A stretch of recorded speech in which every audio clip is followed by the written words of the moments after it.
I'm sure you'll forgive me for leaving our home a bit early and not decorating as much as we could have during the intro. And that's because the timing for something we want to do today is quite precise. As you'll notice, it's the very last hour of this day. Some days ago, we had came here and we deciphered the map. And we were able to spot what looked like a door. And we tried to get there, but when we arrived, there was nothing. The timing there to find those doors that appear at random is very specific. I believe it's the very last hour of the day. It could be the very first hour. We'll find out today. In the previous stream, you may have heard my phone. That was a message from my best friend, Rabbit. You see, I need to give her credit because she's the one that uncovered the little bit of lore about the Horsehead. And when we were reading through fairy tales, looking for that bit of lore, I had just messaged her and asked which book was it we were supposed to have been reading, and we now know which one to read. So after this,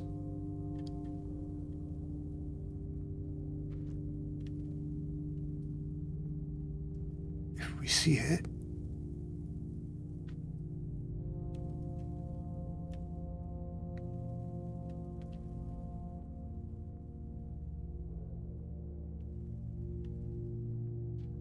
there it is. Right there. You can see a closed door right under the little feet icon. Let's be off. I have never felt more alone.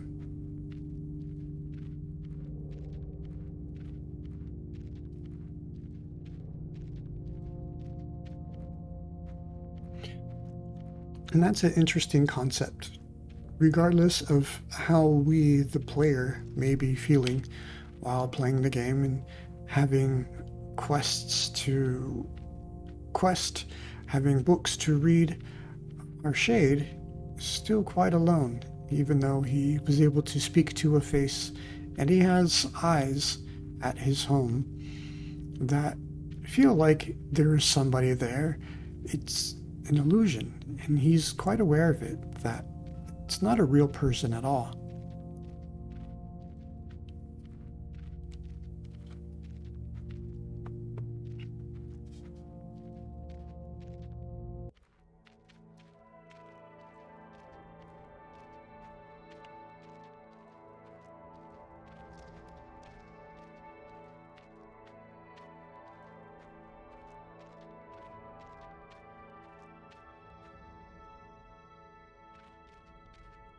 And that's something that will be of some importance in a stream not too long from now.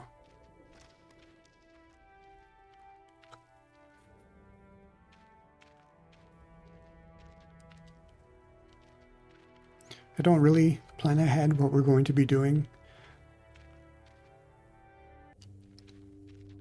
but there's not as much content left for things to explore that I can't help to consider which of the things that's left will we do today.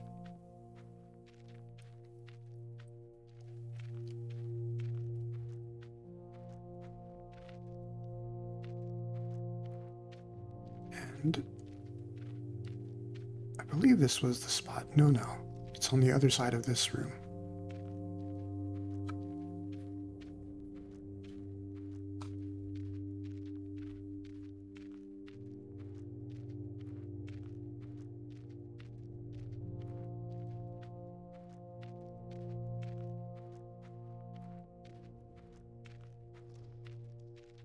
Well, at least I do hope it's there.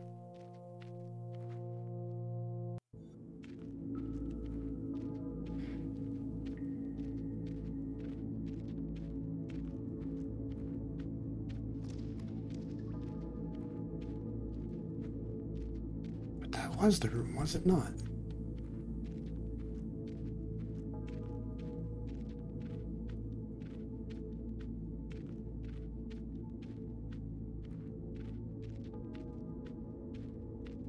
Searching for secrets is hard.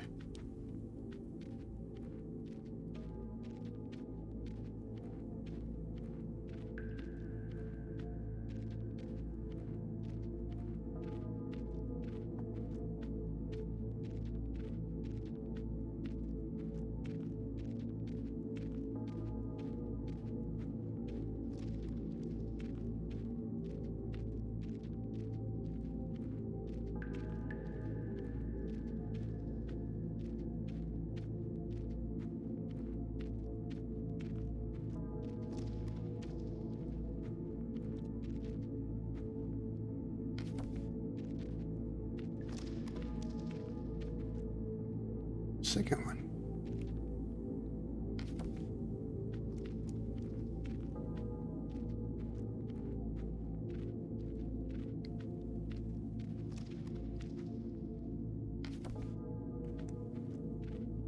And a fourth.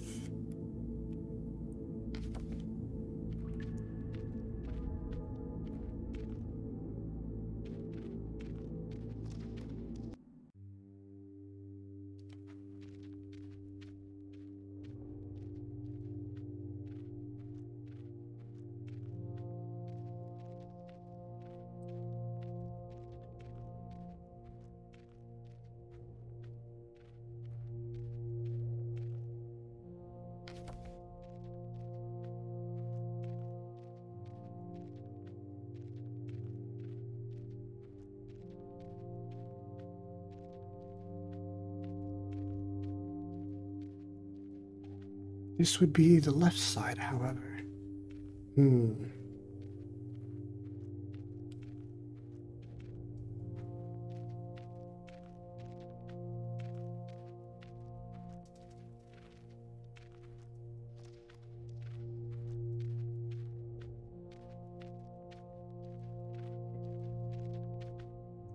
Well, while we're up here, let's grab some moss.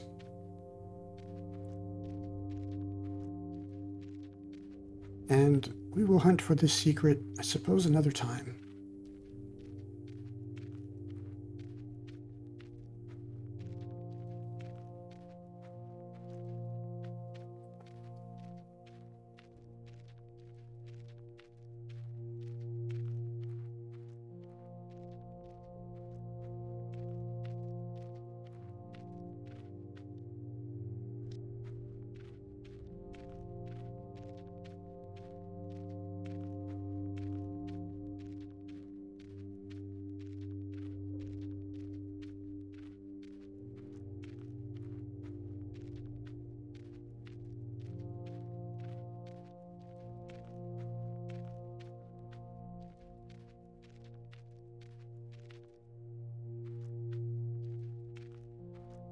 This is one of the moments where I'm second guessing myself. I know what the places should look like, and I thought that's the place, but yet, because I don't see the door there, I believe that perhaps this isn't the place I thought it was, and that I'm just confused, second guessing myself, wanting to go back, look at the map, double check, but that's just the nature of this secret. It's elusive in its own way.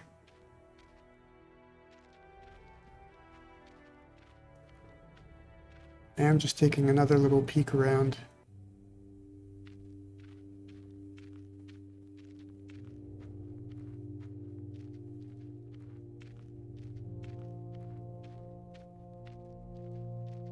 So there are multiple places on the map where the secret could appear. And you can go through and check all those locations one by one. It would be here. It would be right around here where I am standing now.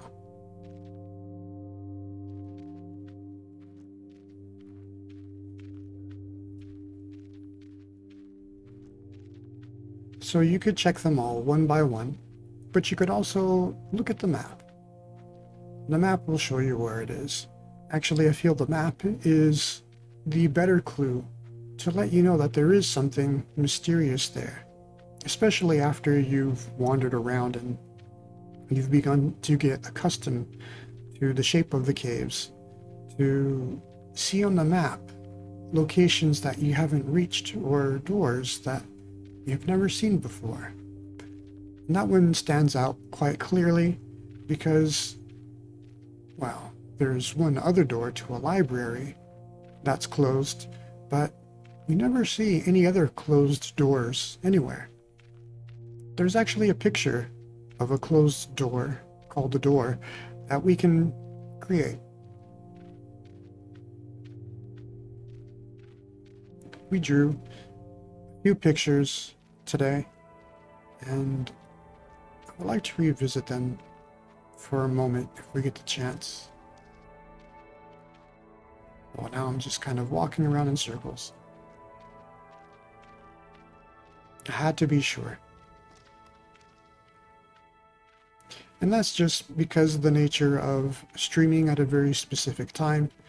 The game is going to be at a very strange time because of the way time advances. So trying to manipulate that time to line up with when we stream, well, we'll have to figure that out. We have another 350 days to do so. But I thought things perhaps lined up today.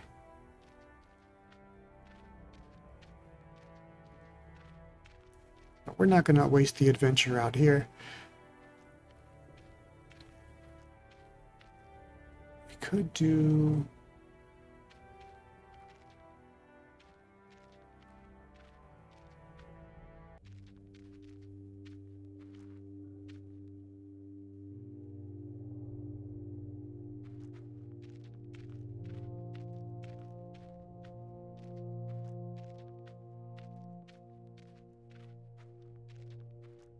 No, I said we'll get moss, so let's go get moss.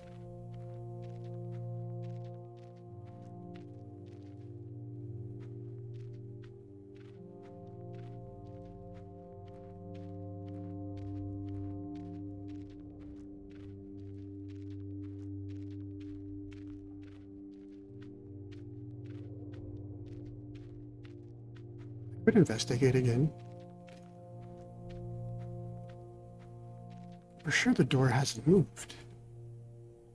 Or has it?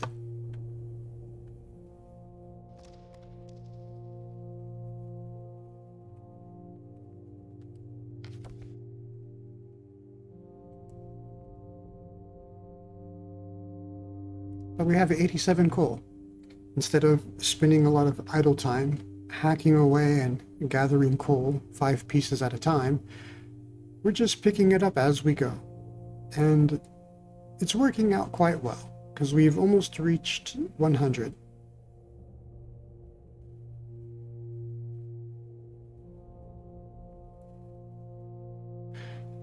There's still a disappointment to gather and 3 gold coins. As we had mentioned before, with the gold coins, we're going to have to use a matic. If we were watching during the few moments before stream begins, we walked past the treasure chamber, and you can see the icon asking us to use the matic.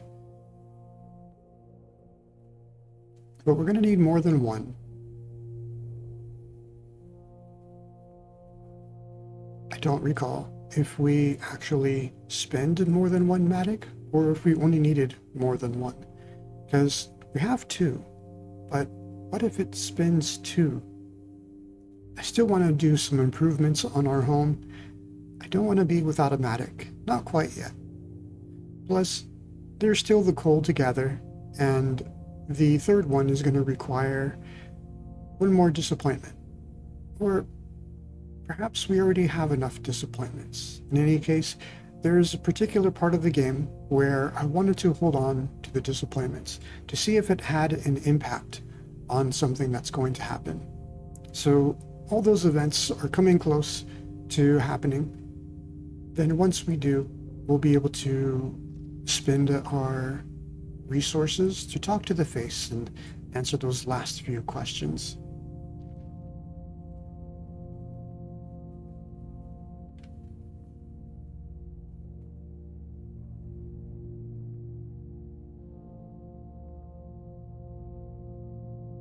And there it is again. It's still in the correct place. Wow. It's in the same place. I wouldn't say it's correct because it wasn't there when we arrived.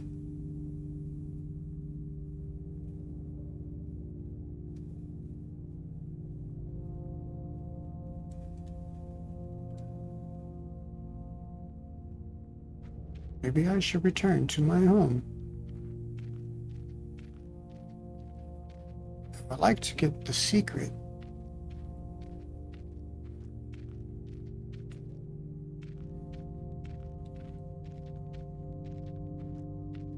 But our secret doesn't want to play today. So instead, we'll gather some moss, and then I think we'll go down and we'll dig one of the crystals. We're still trying to improve our home. Some more crystals will help time advance. Speaking of advancing time, we left the shade to read another book.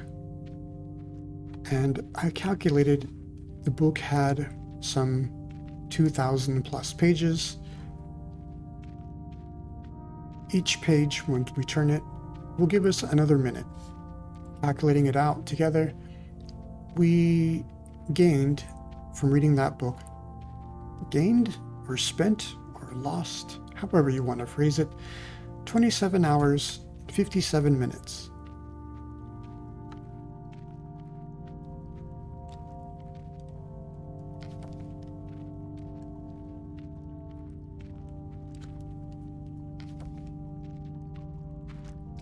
Soft, like the thoughts of solitude.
It's making me happy already.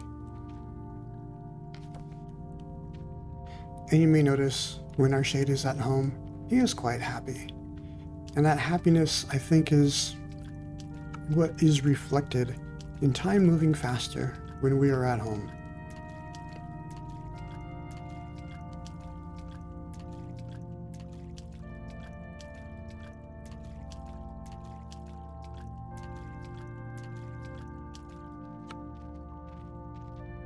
I'm curious. And this is just because, as I mentioned, the timing is very specific for this. But if we run home, play some music, which will advance the time, and then we can come back out here and look again really quick for that secret.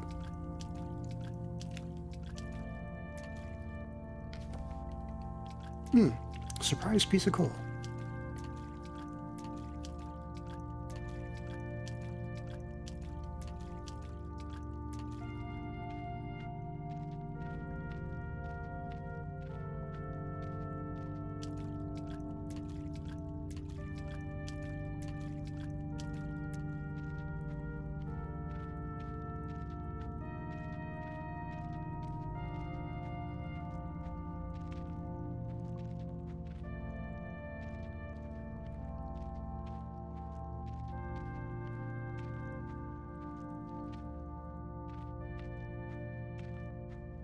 Think if I were the Shade, and I was in this place.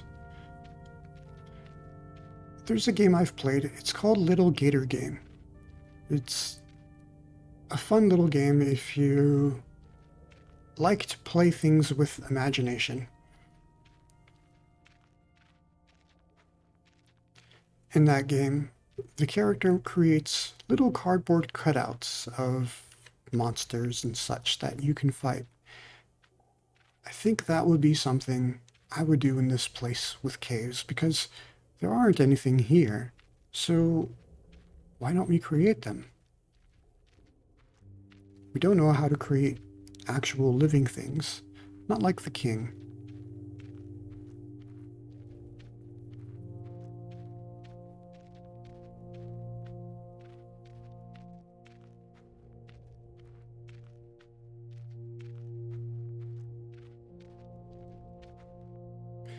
It makes me wonder, how lonely is the king? Or does he just not feel loneliness? He created us mainly to be as an alarm clock. Perhaps as a companion once he does wake. But there is only one of us. Didn't he consider that perhaps we'd be lonely? Or perhaps he's reserving that space for himself?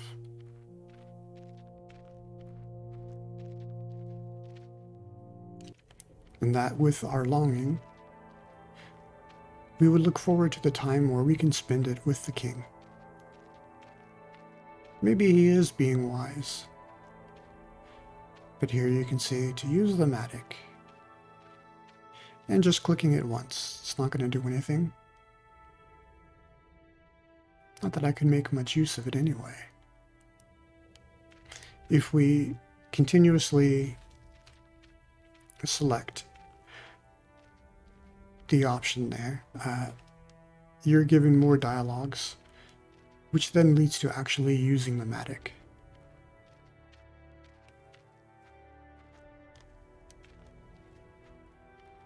I do like that, where it takes some actual effort. It's not something you can mistakenly do. Ooh, while we're here, we'll take one of these.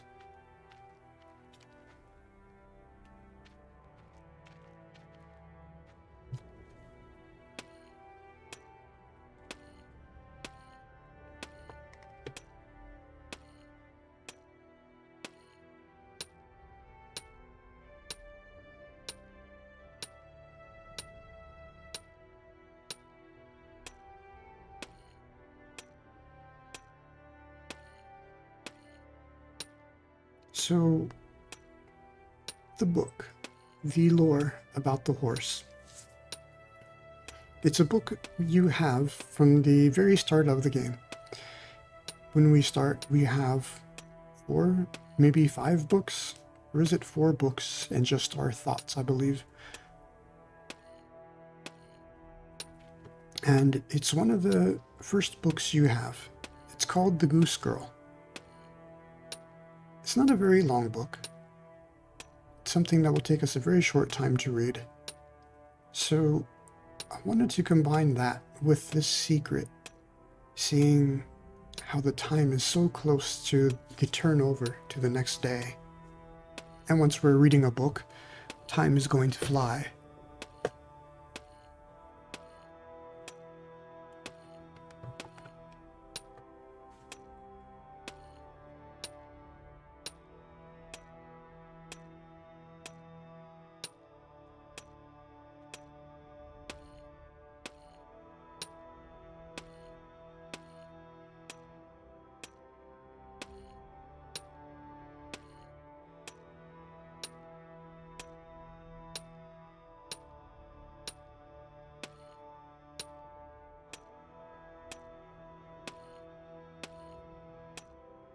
But I think using our pictures, some coal, moss, whatever else we can find around here, we can use bits of gold, perhaps use them as little eyes, and I could create my own little creatures. create little scenes of characters interacting with each other. Perhaps not drawing on paper, but just drawing on the walls themselves.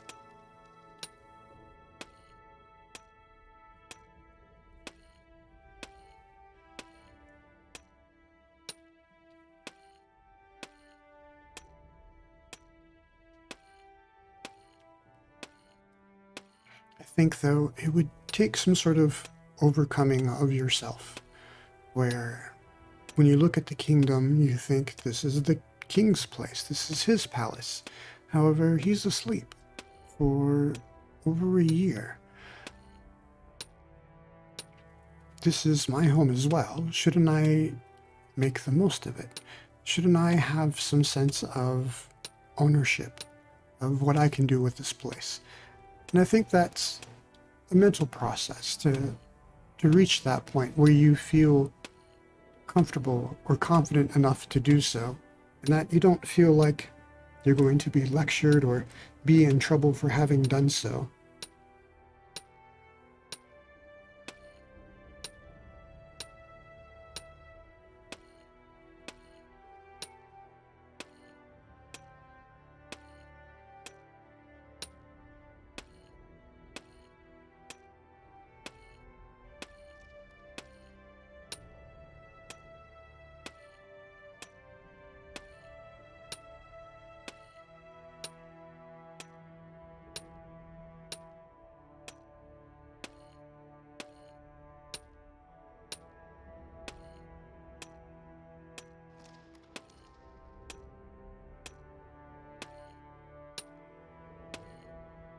Not even halfway there. Well, this one's going to take longer than I had expected. This is fine.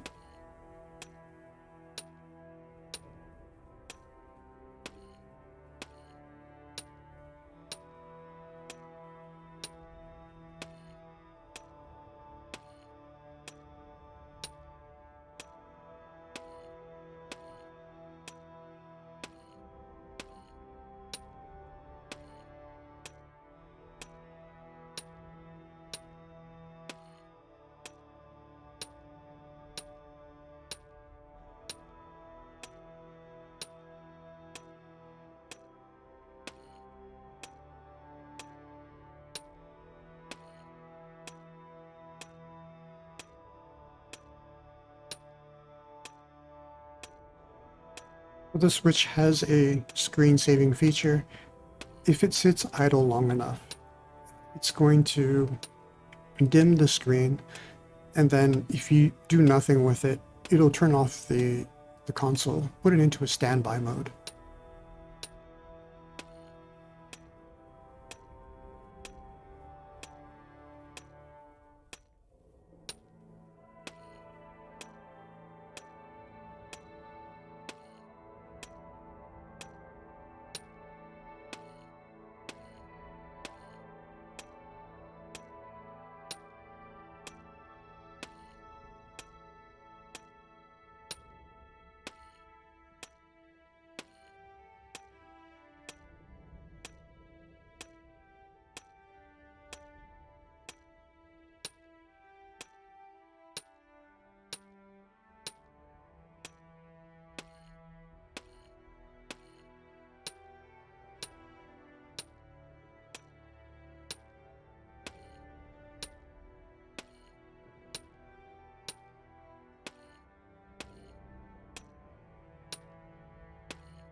And find more spiders.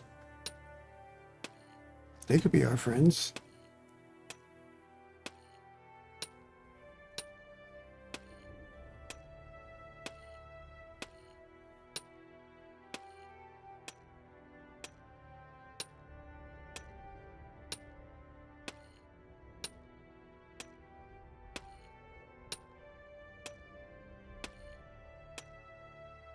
I have seen and visited places where their countryside has lots of spiders. And spiders are sometimes very neat with the webs they create. You see them and they're just works of art. I think when the spider population reaches a certain point, however, that just is no longer the case. Spiders will build anywhere, everywhere. It's just, hey, this is the only place another spider, that no spider exists. It may as well be where I put a web. And I had gone about this countryside through trees and such, and you have to take a stick with you, because between every 2 trees, you're going to find a spider web. They're non-existent spiders anymore to those webs, and you just have to deal with it if you want to go out into the wilderness and explore. I'm sure there are some webs that do have existing spiders on them, but for the most part, don't believe so. It's just a mess. So it would be nice to have a few more spider friends to create some ladders that go nowhere. I think it would just be fun to climb around and have this kingdom where perhaps we have like hammocks and such with spider webs. Additional floors that we can just walk on made out of spider webs. And we can line them with our moss and just have these floating bouncy platforms. That would be fun as well.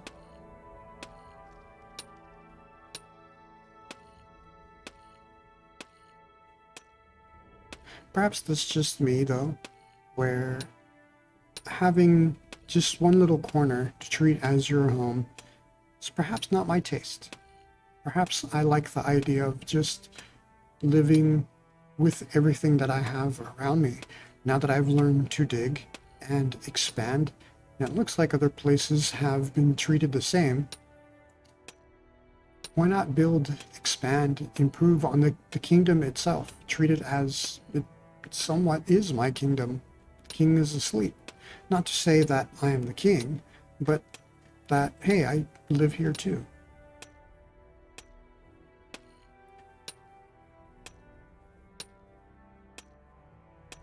Make it into a place where it's fun to live. Perhaps the king would like it as well.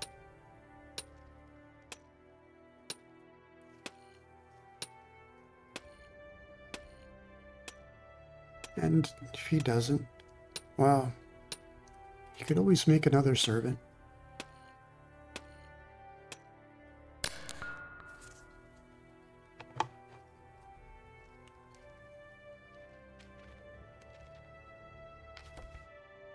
It was a pain to harvest, but it sure looks nice.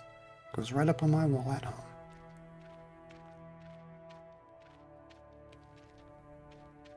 And now, every time we walk through here, we'll have to live with that. With the lack of decoration on that one wall.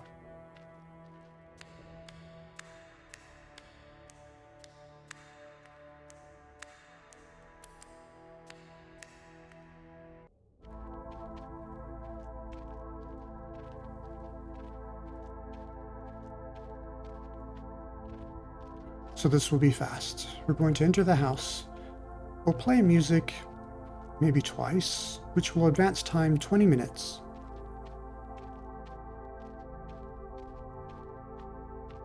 Time does move quickly in the house. I imagine when we leave, it will have been another 10 minutes or so on top of that.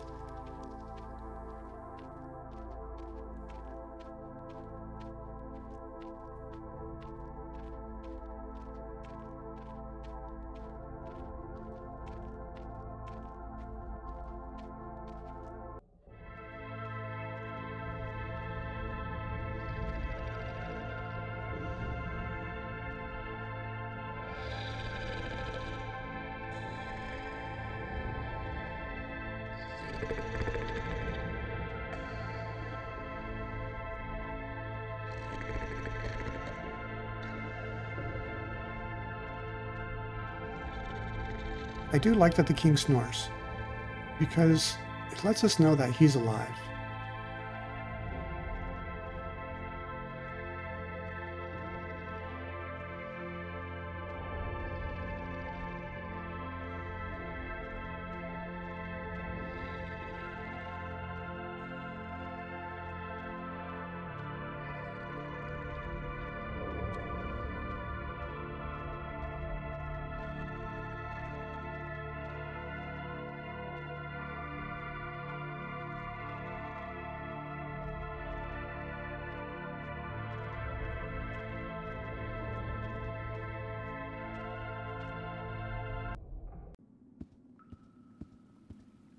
And there's our new crystal.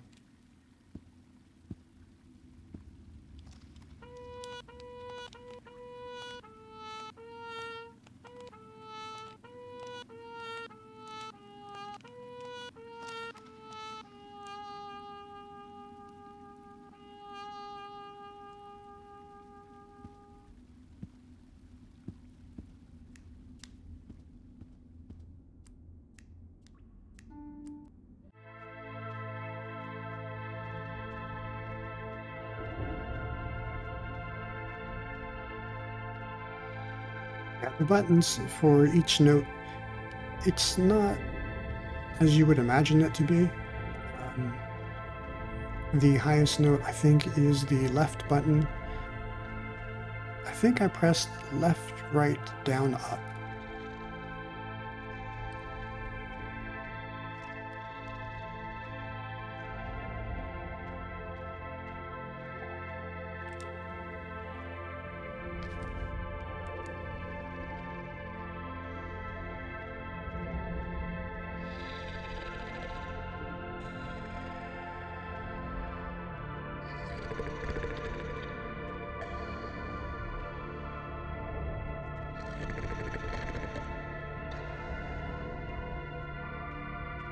So, the fastest thing to do, here we are, in the longing, considering what would be the fastest thing to do.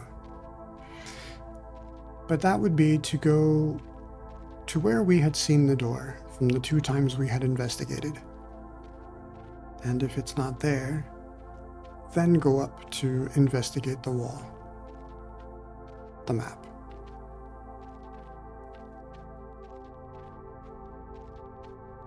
And if, after investigating the map, we see that the door should be there, well, we'll just have to come back and try another day.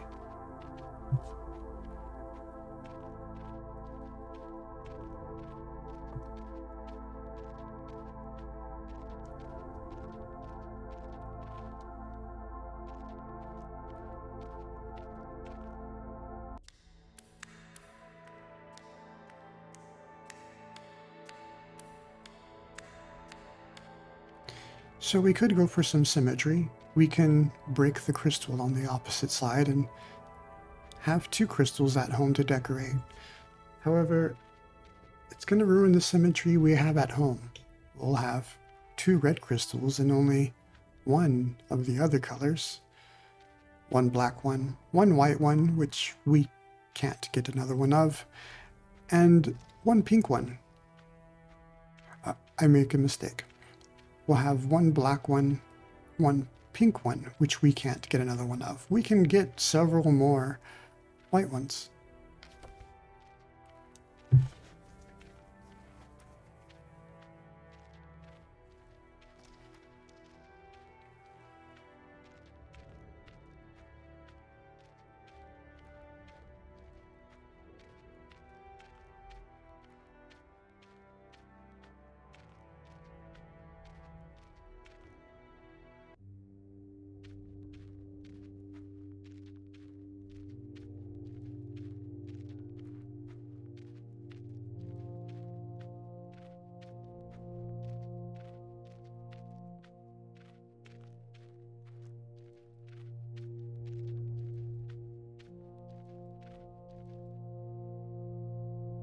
There it is. It is here.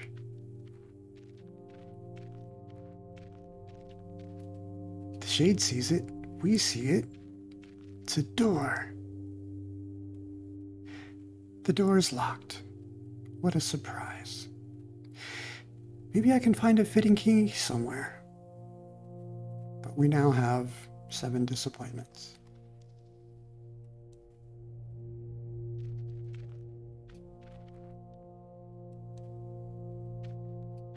Ah, so close to another mystery. We'll just have to wonder.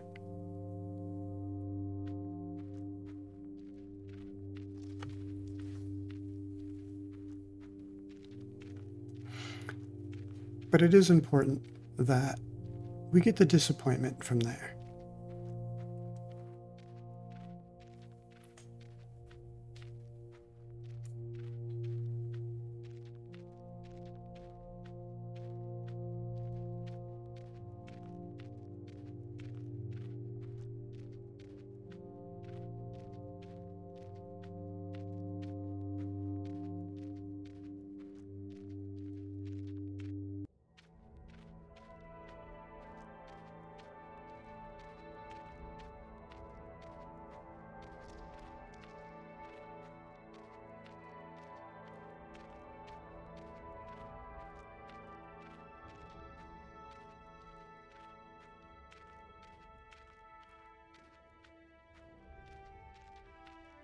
We can see that pile of gold in front of us, but how far back does that even go? In some ways, the first time I saw this, again, I didn't feel like our little hole in the wall was our home. I felt perhaps as the kingdom itself was our home. And if that's the case, well, what would we do? Just create a treasure room in our own home?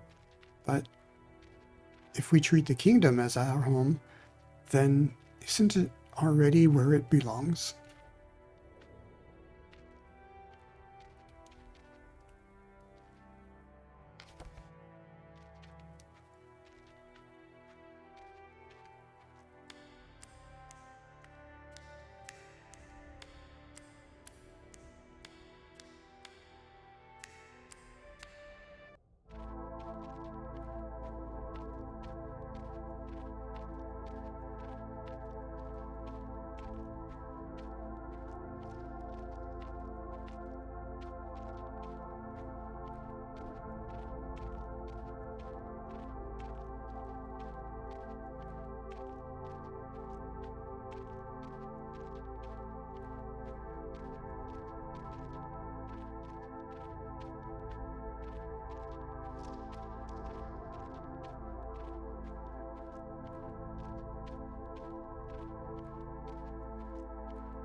Now, at last, I can share the lore that we've learned about a little horse friend.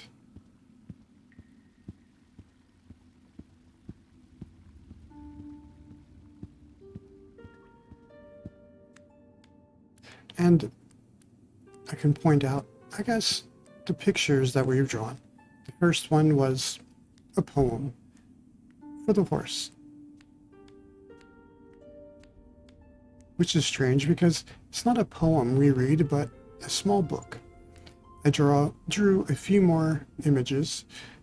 This one is titled Father, which is a strange image since we have another image that represents the king. This one doesn't wear a crown. So who is this image that our shade is drawing? The shade has this one, which is called Portrait. It doesn't say a portrait of who it is. We could assume it's the shade. The one that looks most like the shade is called Family, which seems strange. But I did arrange these all in this way where we can see the long noses here.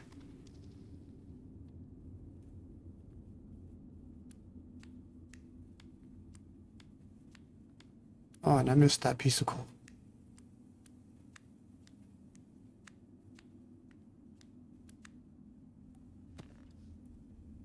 Read a book, The Goose Girl. So we do start with 5. Those are the 5 you start with. Let's turn off idle reading. And I know this isn't a reading day, but it's for the sake of lore. There was once upon a time an old queen whose husband had been dead for many years, and she had a beautiful daughter. When the princess grew up, she was betrothed to a prince who lived at a great distance. When the time came for her to be married, and she had to journey forth to the distant kingdom, the aged queen packed up for her many costly vessels of silver and gold and trinkets, also of gold and silver, and cups and jewels, in short, everything which appertained to a royal dowry, for she loved her child with all her heart. She, likewise, sent her maid-in-waiting, who was to ride with her, and hand her over to the bridegroom, and each had a horse for the journey. But the horse of the king's daughter was called Falada, and he could speak. So, when the hour of parting had come, the aged mother went to her bedroom, took a small knife, and cut her finger with it until it bled. Then she held a white handkerchief onto it, into which she let 3 drops of blood fall, gave it to her daughter, and said, "Dear child, preserve this carefully. It will be of service to you on your way." So they took a sorrowful leave of each other. The princess put the piece of cloth in her bosom, mounted her horse, and then went away to her bridegroom. After she had ridden for a while, she felt a burning thirst, and said to her waiting maid, "Dismount, and take my cup, which thou hast brought with thee for me, and get me some water from the stream, for I should like to drink." "If you are thirsty," said the waiting maid, "get off your horse yourself, and lie down and drink out of the water. I don't choose to be your servant." So, in her great thirst, the princess alighted, bent down over the water in the stream, and drank, and was not allowed to drink out of the golden cup. And then she says, "Ah, heaven!" And the 3 drops of blood answered, "If thy mother knew this, her heart would break." But the king's daughter was humble, said nothing, mounted her horse again. She rode some miles further, but the day was warm. The sun scorched her, and she was thirsty once more. When they came to a stream of water, she again cried to her waiting maid, "Dismount, give me some water in my golden cup," for she had long ago forgotten the girl's ill words. The waiting maid said still more haughtily, "You wish to drink, drink as you can. Don't choose to be your maid." Then, in her great thirst, the king's daughter alighted, bent over the flowing stream, wept, and said, "Ah, heaven!" And the drops of blood again replied, "If thy mother knew of this, her heart would break." And as she was thus drinking and leaning right over the stream, the handkerchief, with the 3 drops of blood, fell out of her bosom, floated away with the water without her observing it. So great was her trouble, the waiting maid, however, had seen it, and she rejoiced to think that she had now power over the bride. For since the princess had lost the drops of blood, she had become weak and powerless. So now, when she wanted to mount her horse again, the one that was called Falada, the waiting maid said, Falada is more suitable for me, and my nag will do for thee. And the princess had to be content with that. Then the waiting maid, with many hard words, bade the princess exchange her royal apparel for her own shabby clothes. And at length she was compelled to swear by the clear sky above her that she would not say one word of this to anyone at the royal court. And if she had not taken this oath, she would have been killed on the spot. But Falada saw all this and observed it well. The waiting maid now mounted Falada, the true bride, the bad horse, and thus they travelled onwards until at length they entered the royal palace. There were great rejoicings over her arrival, and the prince sprang forward to meet her, lifted the waiting maid from her horse, and thought she was his consort. She was conducted upstairs, but the real princess was left standing below. Then the old king looked out of the window and saw her standing in the courtyard, and how dainty and delicate and beautiful she was. Instantly went to the royal apartment and asked the bride about the girl she had with her, who was standing down below in the courtyard, and who she was. I picked her up on my way for a companion.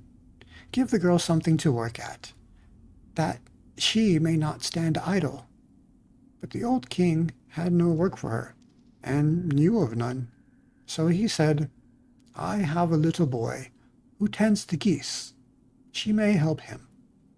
The boy was called Conrad, and the true bride had to help him to tend the geese.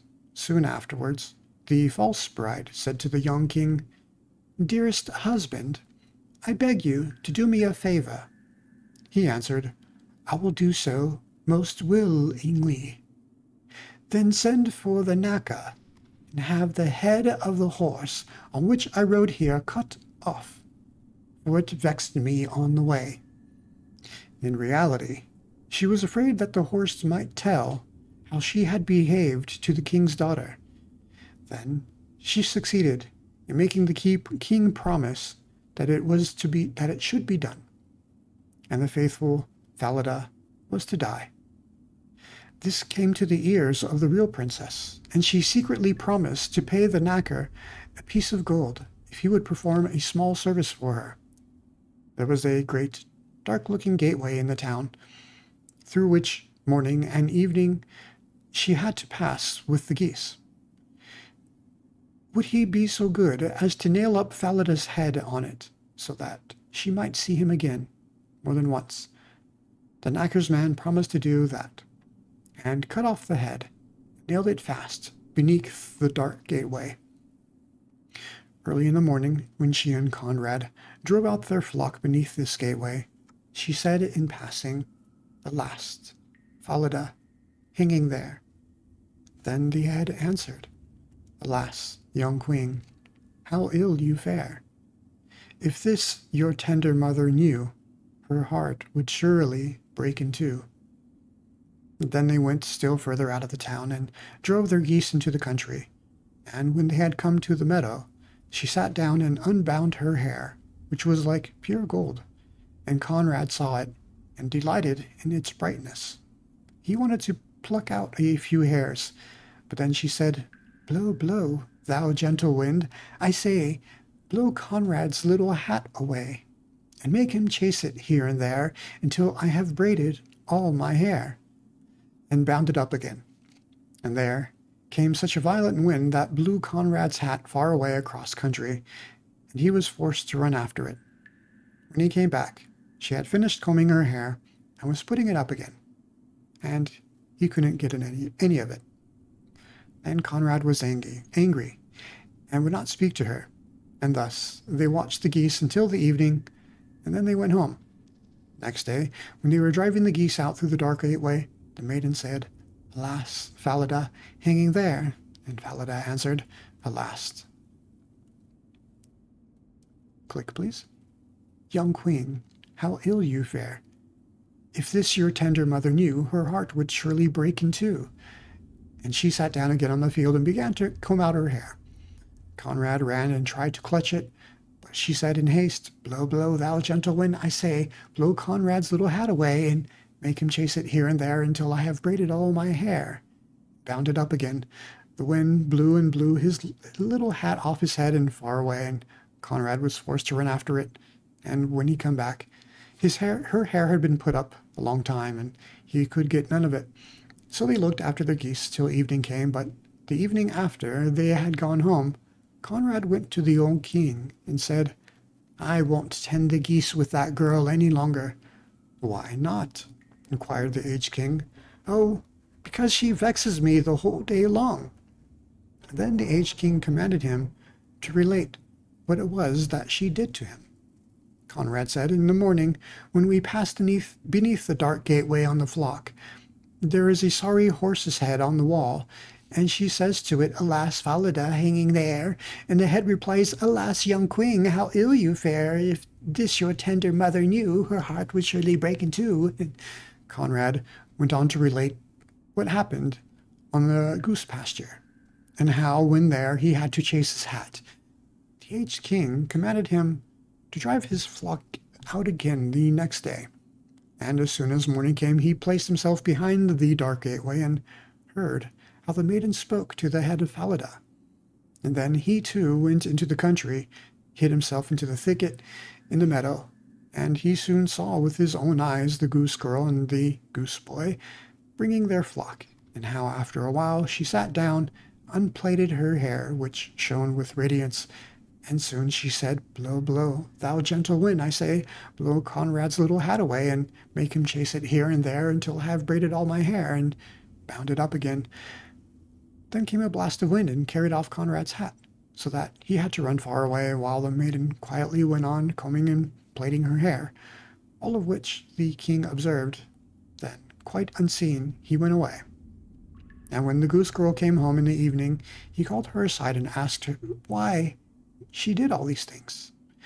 "I may not tell you that, and I dare not lament my sorrows to any human being, for I have sworn not to do so by the heaven which is above me.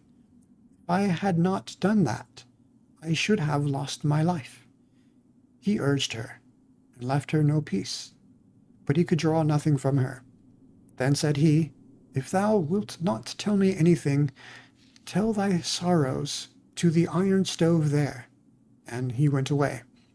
Then she crept into the iron stove and began to weep and lament, and emptied her whole heart, and said, "Here I am, deserted by the whole world, and yet I am a king's daughter, and a false waiting maid, and by force brought me to such a pass that I have been compelled to put off my royal apparel, and she has taken my place with my bridegroom, and I have to perform menial service as a goose girl. If my mother did but know that, her heart would break." The aged king, however, was standing outside the pipe of the stove, and was listening to what she said, and heard it. Then he came back again, and bade her to come out of the stove, and royal garments were placed on her, and it was marvelous how beautiful she was. The aged king summoned his son, and revealed to him that he had got the false bride, who was only a waiting maid, but that the true one was standing there, as the sometime goose girl. The young king rejoiced with all his heart when he saw her beauty and youth, and a great feast was made ready, to which all the people and all good friends were invited. At the head of the table sat the bridegroom with the king's daughter at one side of him, and the waiting maid on the other. But the waiting maid was blinded, and did not recognize the princess in her dazzling array.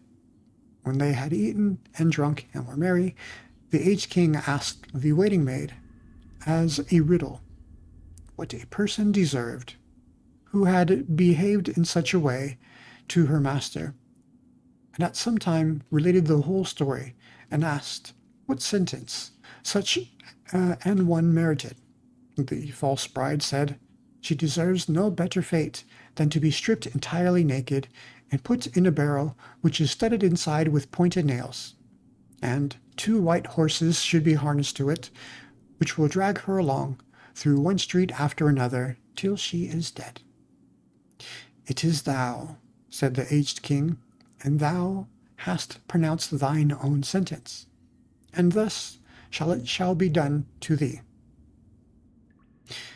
And when the sentence had been carried out, the young king married his true bride, and both of them reigned over their kingdom in peace and happiness.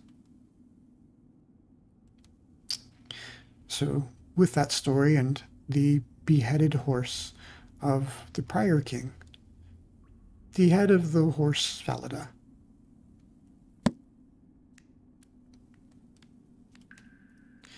But that's the bit of poem or story, perhaps, that ties together with this horse's head. We could speculate on further. Why do we have the horse's head? Surely we're not a princess, are we? We don't know. We don't have any other connections other than the fact that the only place to find this horse's head is in the halls of eternity. So other things we have found there are carpets, books, and paper. The horse head does stand out as something quite unique, quite marvelous that was kept there. It's interesting. The horse head doesn't speak to us, though.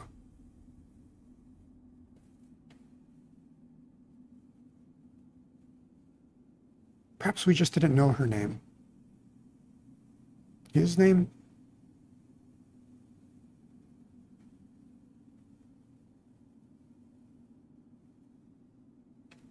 In any case, let's see if there's another book to read.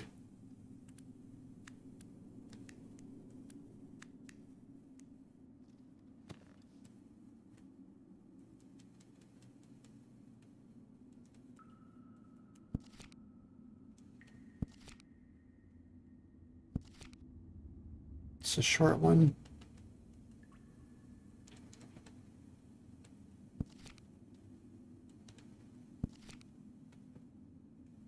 Well, I suppose we'll have to go venture and get some more books next time.